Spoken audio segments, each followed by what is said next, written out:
Hello, everybody. Welcome to the Calling All Crows and Resilient Sisterhood Project Women's History Month live stream. I am so grateful for all of you joining us today and spending some time with us this afternoon.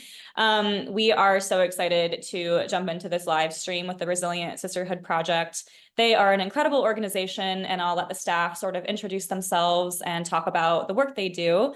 But before we get started, for those of you who don't know, my name is Annie. I am the Engagement and Operations Manager at Calling All Crows. Calling All Crows is an organization that connects music fans and artists to movements for feminist justice and equality. And one of the ways that we do that is by partnering with organizations like the Resilient Sisterhood Project, just to shine a light on the incredible work that they're doing in their community. The Resilient Sisterhood Project is a Boston-based organization, and they really work to provide education and resources and empowerment to women of African descent, just regarding common yet rarely discussed reproductive issues and health concerns. And they are just doing amazing work. So really excited to get started here in a moment. So let's go ahead and let the Resilient Sisterhood Project team intro themselves, and then we'll get started with the first question.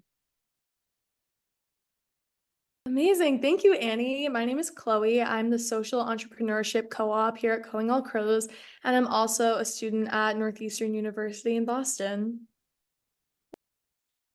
My name is Sierra Brown, and I am a program coordinator with RSP. In my position, I craft and support programming at RSP, as well as compile and disseminate information about diseases of the reproductive system that affect Black women. My name is Julissa Lewis-Jean, and I am the Environmental Justice Coordinator with RSP. Much of my work centers on creating educational materials on the impacts of our environment, from the products we use to the neighborhoods that we live in, and their impacts on the reproductive health of Black women. Hi, everyone. My name is Kadriana St. Tellis, and I'm the Program Manager at RSP. My role includes gathering research-based information in regards to reproductive conditions that disproportionately affect Black women, as well as working closely with my team to create content that is both informative and easily digestible.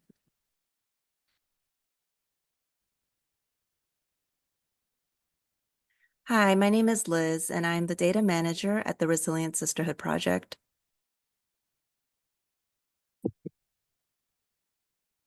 Hi, my name is Lily. I'm the founder and executive director of the Resilient Sisterhood Project. My name is Aliana Montplaisir, and I'm the programs director at RSP. My role involves a mix of administrative and research-related tasks, such as working closely with community partners on research projects and event planning, assisting with fundraising initiatives, and serving as a liaison between RSP and our volunteer group, the Young Advisory Leadership Council. My name is Ramya Kumar, and I am a program coordinator at RSP. My work focuses on researching the impacts of environmental and food injustices on reproductive health of Black women in the United States. I research the intersection of discriminatory policies, reproductive health, and food and environmental justice. I then use this research to inform public health advocacy.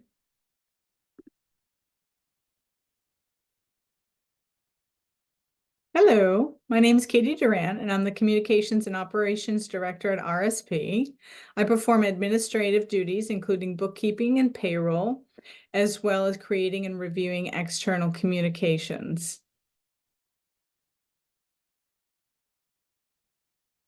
Awesome. So thank you so much, everybody, for going around and introing yourselves. It definitely helps set the stage a little bit.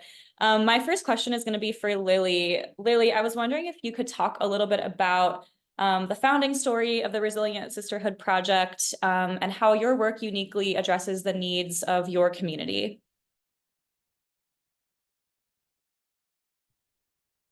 People often ask me what led me to start the Resilient Sisterhood Project. And what I tell them is that what really the origin or genesis of the Resilient Sisterhood Project, or short for RSP, was that starting in my early 20s, I started to work with survivors of gender-based violence. And I did that for many, many, many years, very long time. But over time, I kept noticing that many of the women I worked with were also dealing with reproductive health problems besides the gender-based violence. Considering that these health issues might be impacting other women in the Black community, I started to wonder and feeling concerned about family members, friends, colleagues, people I know or suspected to have been struggling with reproductive health issues. I also realized that just being keenly aware of those issues was not going to be enough. It wasn't going to be enough to just feel concerned. So as a result, and as a Black woman, I decided to draw on our rich oral and cultural tradition of wisdom circles.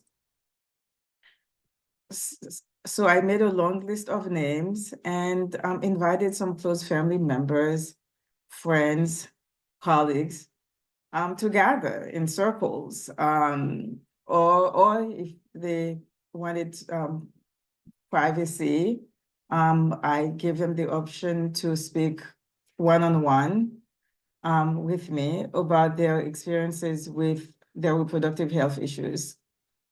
Many of these women were professionals, some were working class, some were young or old. Thankfully, they all agreed. And so we met and talked around kitchen tables. We met at public libraries or playgrounds. We met in different neighborhoods in Boston, in Mattapan, Hyde Park, Dorchester, and Cambridge, and probably some other places I can't even remember. Some people also invited their loved ones or other friends to talk with me. And these women also shared their stories about dealing with diseases of the reproductive tract, including fibroids, endometriosis, infertility, polycystic ovary syndrome, and different gynecologic cancers. Some also spoke about issues related to pregnancy and just overall maternal health. So many of them disclosed feelings of confusion, shame, fear, and anxiety as they struggled daily with those health issues. Over time and throughout the many conversations, common themes arose. Women spoke of multiple visits to different doctors in their attempts to figure out what was wrong. They spoke of feeling that their pain and other concerns were minimized or met with indifference by some of their health care providers. Another common theme was their experience with certain health care providers who used racist stereotypes of Black women as being highly sexualized. For example, by assuming that some of the women's pain was caused by PID, pelvic inflammatory disease, which is an illness that is often caused by sexually transmitted infections, STIs. So many women also spoke of living their medical appointments with little information about their conditions. They talked about feeling just ill-equipped to ask questions during their next visit. They revealed stories about just like medical neglect, contempt and neglect throughout their interactions with their health providers. Meanwhile, this woman felt that their ailments, worsened, and because they did not really have the proper diagnosis, which could have led to the proper treatment. Many of them felt alone, and they wondered out loud why there was so much, they wonder whether they were just alone dealing with some of those health issues. And also they talked about the silence and inaction about these reproductive health issues. So as I listened and took a lot of notes, I began to research Black women's reproductive health issues, Black women's reproductive rights, justice, and freedom. I did a lot of research on Black women's reproductive health issues in the medical and public health literatures as addressed by reproductive health organizations. So what I learned really horrified me. So I was just stunned. And needless to say, my concerns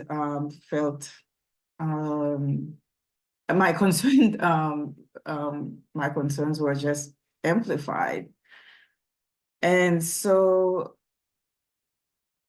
at the urging of the woman I spoke with, and from the information that I gathered and really was learning from, I decided that I needed to do something. But I must say that the woman really, really urged me to do something. Hence, the Resilient Sisterhood Project was born. Incredible. Thank you so much, Lily. Thank you for that. We're going to go ahead and kick it over to Rachel for the first song. So take it away, Rachel. Calling all crows, this community. I am so happy to be here virtually, but totally here in heart. My heart's on this side. Yep. My name is Rachel Rose, and I'm so happy to be celebrating Women's History Month with you and getting to play some songs of mine. I tried to fit my guitar in this grid so you can see me play, and it feels as in person and real as possible. But really, I'm so happy to be here, and yeah, here's some songs. So I am from Boston, Massachusetts myself, and I recorded a lot of music in Boston before I left to come to La La Land. So this is one of the songs I recorded in Boston. It's a song about hope and lack thereof. And when I wrote this song, it was one of those days where I couldn't really get out of bed. But I got out of bed and I grabbed my guitar, and through writing this song, I got a little hope back. So this song is called Looking.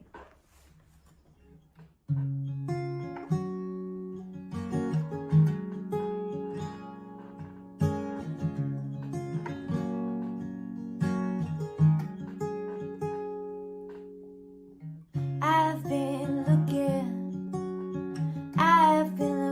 for some kind of peace. I've been looking for someone to tell me it's not what it seems. I've been looking for some kind of relief, something to believe in.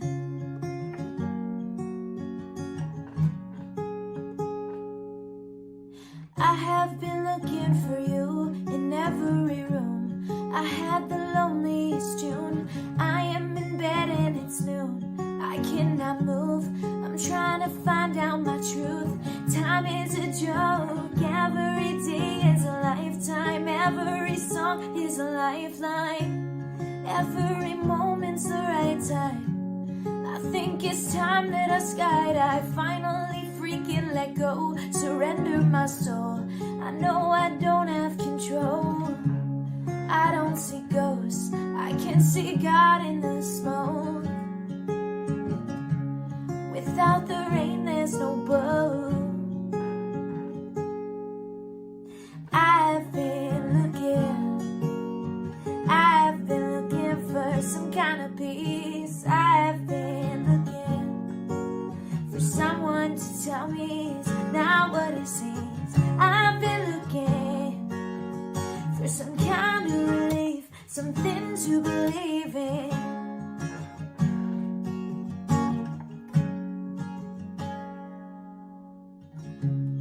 I got a long list of stuff to do, but I'm sitting here singing about you.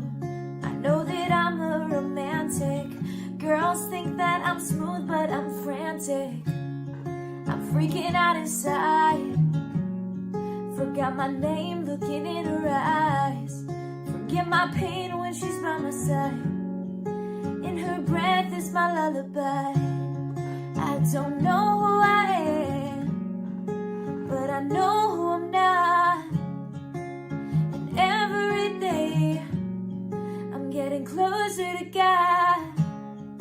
I've been singing in the streets, talking in my sleep. I've been writing melodies. I've been losing and finding me, losing and finding. I've been looking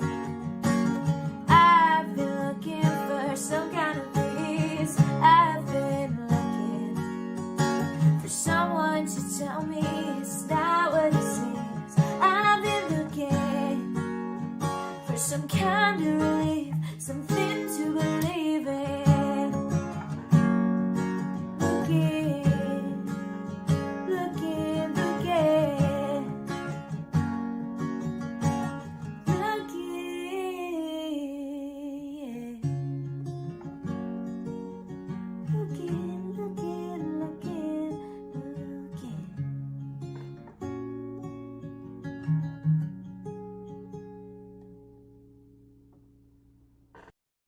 Woohoo! Thank you so much, Rachel. That was beautiful.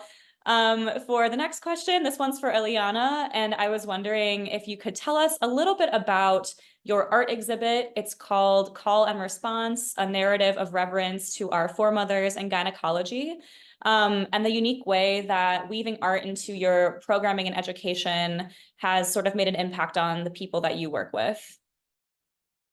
So in 2023, RSP hosted an art exhibition called Call and Response, a narrative of reverence to our foremothers in gynecology. Call and Response was co-sponsored by the Hutchins Center for African and African American Research at Harvard University, and it was on view for 9 months, from March 30th to December 20th. Similar to our other programming, the exhibition was guided by the Sankofa principle of looking to the past to understand the present. So through Call and Response, we aim to raise awareness of historical medical malfeasance regarding Black women's reproductive health and rights. And to do so, we commissioned artist Jules Arthur to create 6 paintings, which were featured in the exhibition. Half of these paintings focus on the lives of 3 enslaved girls, Enakar, Betsy, and Lucy. And I want to emphasize, like really emphasize, the use of the word girls because they were young, like 17, 18 years old, when Dr. James Marion Sims experimented on them and other Black women during the 1840s in Montgomery, Alabama. Sims, who is distinguished as the father of modern gynecology, conducted experiments unethically and inhumanely on nearly a dozen Black women. And how do these experiments connect to the present? Sims is credited with inventing the vaginal speculum, which is commonly used for pap smears, and a corrective method for the vesicovaginal fistula, which is a severe disability often caused by prolonged labor, particularly among young women. One word to describe the impact that this exhibition continues to have is phenomenal. We heard feedback from medical professionals and students, high school and college students, and many others in various fields. Several people thanked RSP and the Hutchins Center for this exhibition. Others shared that it was their first time hearing about Annika, Betsy, and Lucy. And I think, at least for me personally, my favorite feedback has been that people heard the call and they're finding their own ways to respond, whether that be showcasing a video of the art exhibition at a workshop or a training, or speaking to their professors about changing the course material to include Sims non-consensual experimentation on Black girls and women.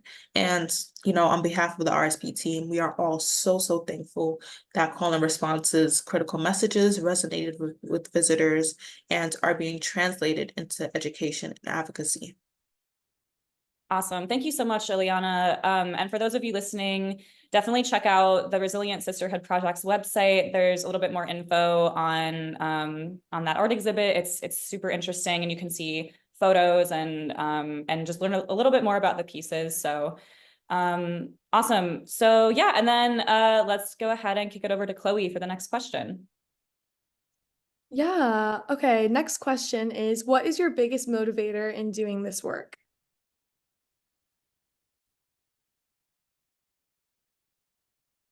Well, my biggest motivator for this work is equity. Equity for women, equity for Black women. Systemic racism and sexism have affected the quality of life for Black women for centuries, and it's still affecting them today in so many ways. For example, the maternal mortality rate in the United States is unacceptable.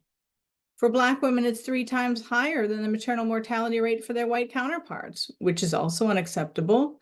But it doesn't have to be this way. This is not biology. This is medical racism and bias. This is what not listening looks like. This is what not believing, not trusting women looks like. And we need reproductive justice, and we need it now. Somebody needed it yesterday. Someone needs it today, and still more will need it tomorrow.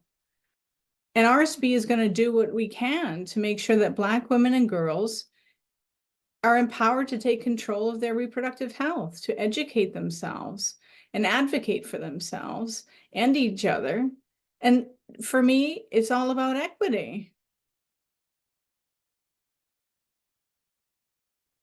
Amazing. Thank you so much. That's really inspiring.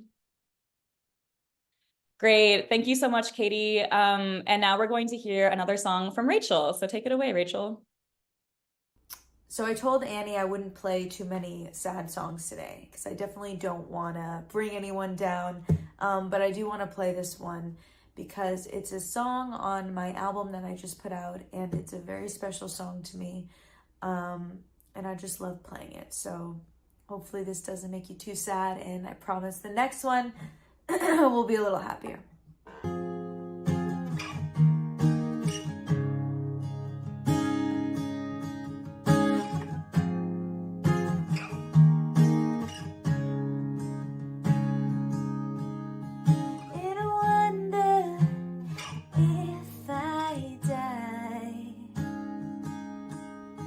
Would you come back to America and say goodbye?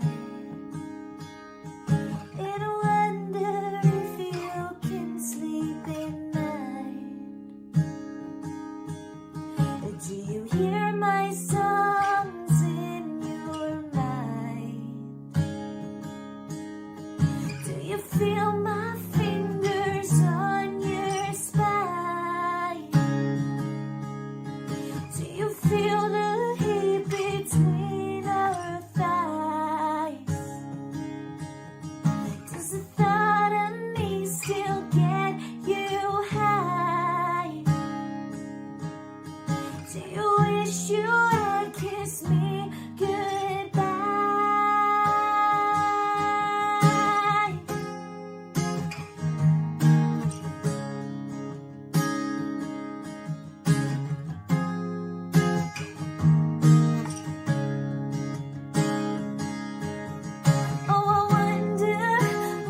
would you come back? Would you come back?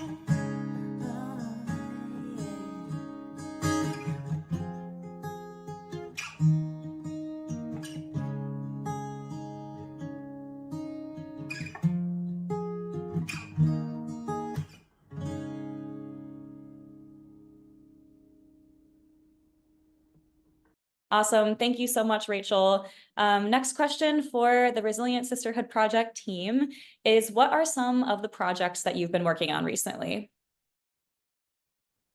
Since joining RSP, I've been able to bridge my interest in public health and environmental studies to research topics impacting the well-being of Black women. In addition to this, I have been able to gain a deeper understanding of my own experiences navigating healthcare as a Black woman, as well as that of the women around me.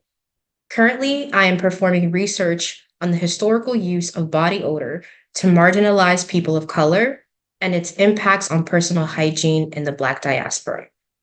I aim to show how racist practices and ideologies may have influenced the use of baby powder and vaginal douching amongst Black women.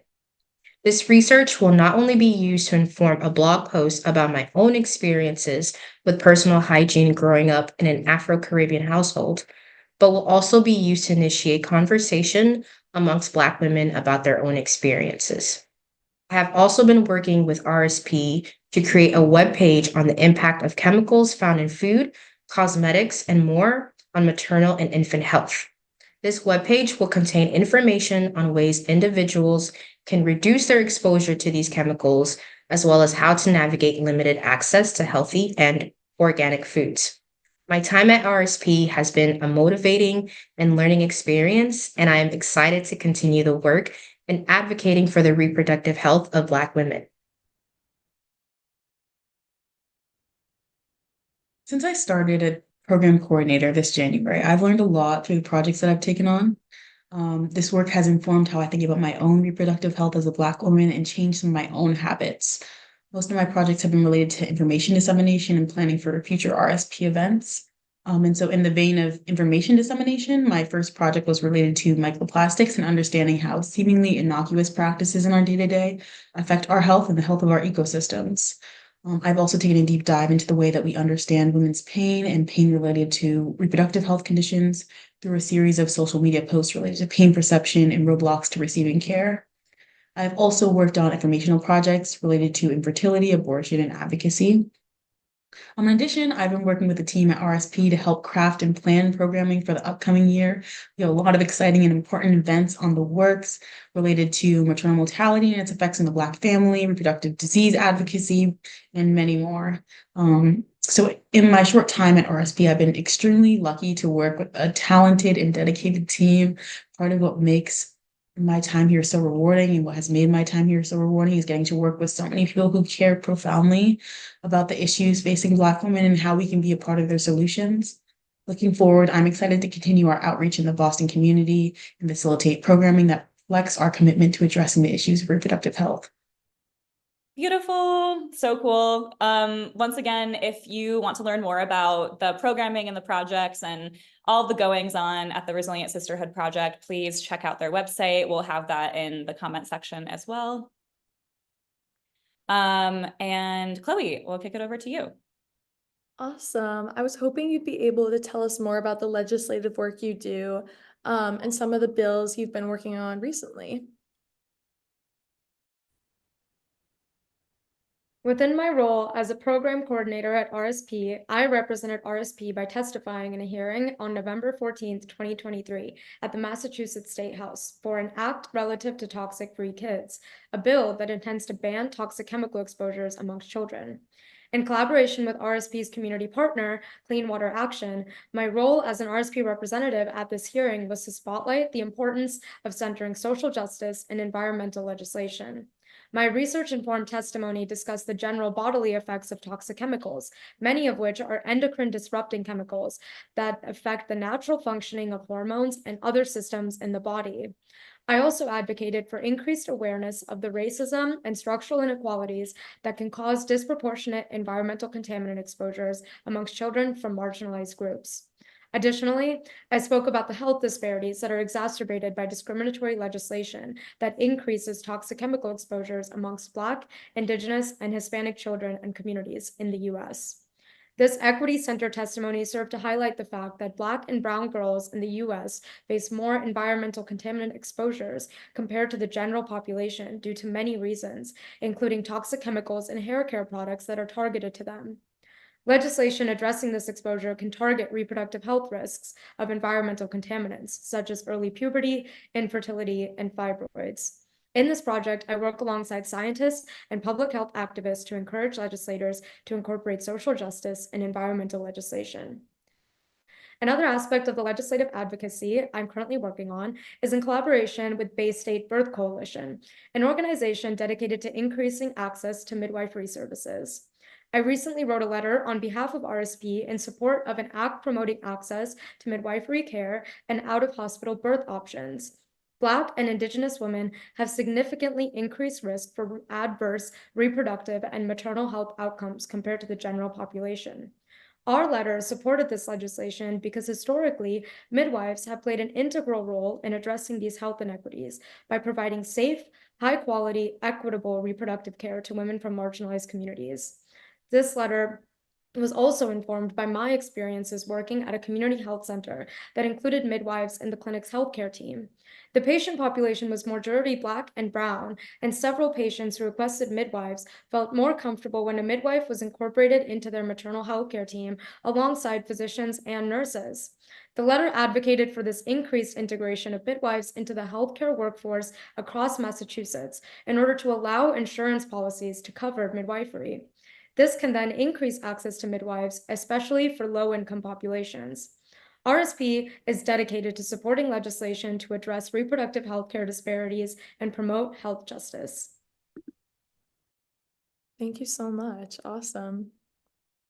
Awesome. And then I have a specific question for Liz. So Liz, you've been with the Resilient Sisterhood Project for over 8 years.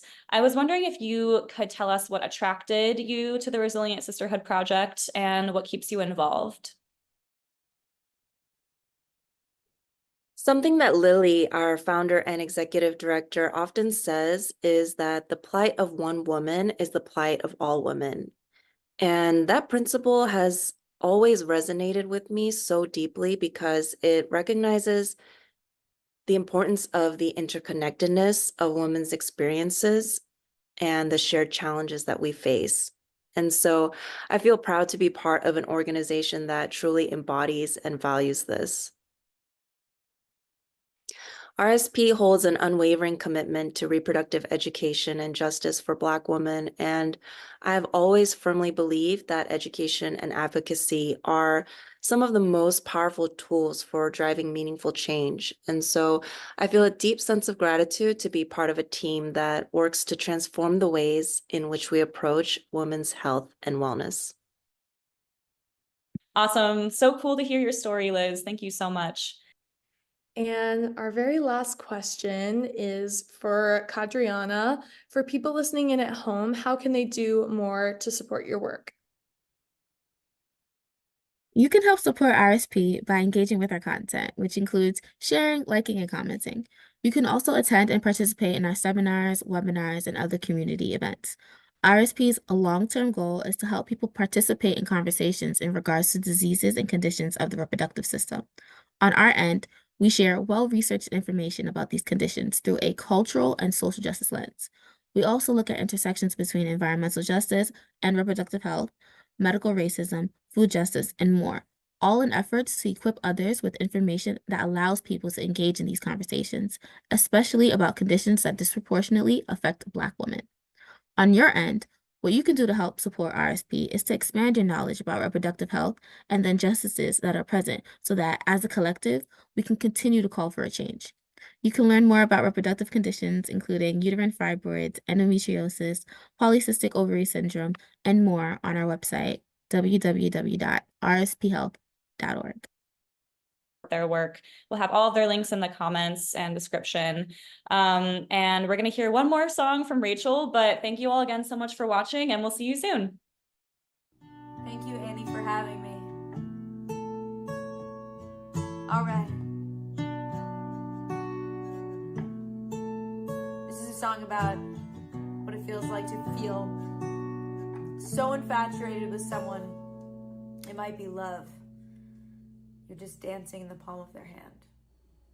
I wanna be there when you need me back. I wanna be there when you shine like that. Yeah, if you could see you how I see you, babe, it's in the way that you do it, like there just ain't nothing to it, and I'm drawn, can't look back. I'm addicted to this dreamland, so hold on like that, and I'll keep dancing in the palm of your hand. I crave you whenever I'm away, and when I dream out my reality. Whoa, you are a game I always want to play, so baby turn up the tunes. I fucking love how we move, and I'm drawn, can't look back. I'm addicted to this dreamland, so hold on like that, and I'll keep dancing in the palm of your hand.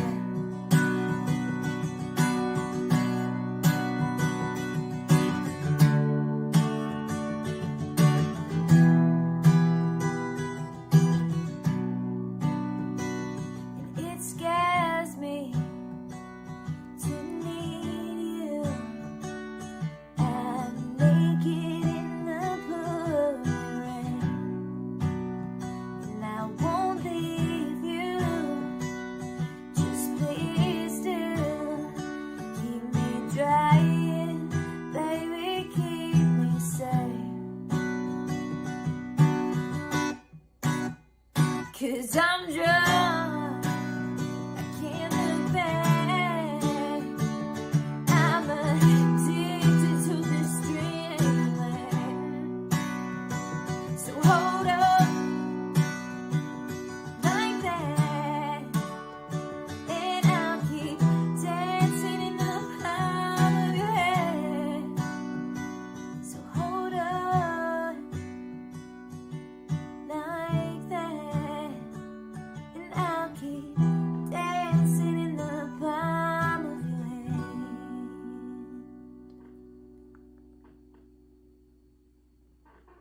Thank you, Annie, for inviting me here, and to the Calling All Crows community for having me. This was a blast. All of those songs are on Spotify, along with so many more. So I hope you check it out, and please message me. Let's connect. I am at Rach Rowe on Instagram. It's RACHH.RO, Rach Rowe. Thank you so much. Have an amazing day, and I'm sending you love.